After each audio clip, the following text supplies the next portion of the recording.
क्योंकि कहते हैं माँ, किसी का अगर ऋण खाकर अगर मर गए, किसी का अगर कर्जा रहकर अपन मर गए, तो वे कर्जा अगले वर्ष चुकाना पड़ेगा, अगले जीवन में। अगर किसी का कर्ज अगर आपके ऊपर रह गया, तो वे कर्ज अगले जीवन में चुकाना पड़ेगा। जैसे वे महात्मा उस बेटा बनकर आया है और वो महात्मा का कर्ज चुकाने के लिए पूरा सोने की मोहर चुका दी है। इसीलिए अगर अपन कोई का कर्ज अपने ऊपर रह गया और अपना अंतर्ध्यान हो गए, लीन हो गए, तो अगला जन्म में उनका घर का कुत्ता बनकर कर्जा चुकाने के लिए आओगे। क्या बनकर? ठेगड़ा बनकर।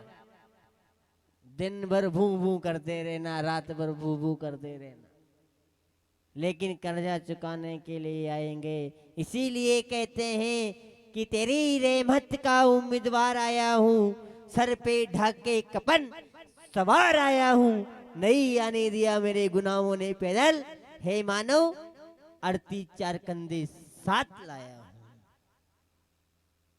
नहीं आने दिया मेरे गुनाहों ने पैदल, अर्थी और चार कंधे साथ लाया हूं। इसी तो के लिए कहते हैं कि जीते जीते भगवान के भजन कर लेना, जीते जीते हाथ दान कर लेना। क्या क्या कहा है कि दान से बड़ा कोई दानी नहीं, दान से बड़ा कोई दानी नहीं, और गुरु से बड़ा कोई ज्ञानी नहीं। क्यों? क्योंकि दान कर लेंगे तो दानी बन जाओगे, लेकिन आप ज्ञान लेके गुरु जी के पास जाओगे तो गुरु जी तो ज्ञान के सागर हैं। इसीलिए कहते हैं कि अज्ञानी भर के जीना है और अज्ञानी बनकर कहना है कि हे प्रभु, मैं कुछ जानता नहीं हूँ, ना मैं पूजा जानता हूँ, न याचना जानता हूँ, मैं तो एक छोटा सा सेवक हूँ, बस आपकी भक्ति के लिए हाजिर करता हूँ।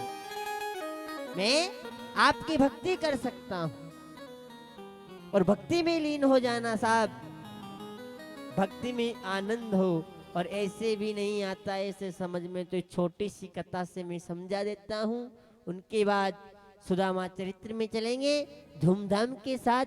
बोले सतगुरुदेव भगवान।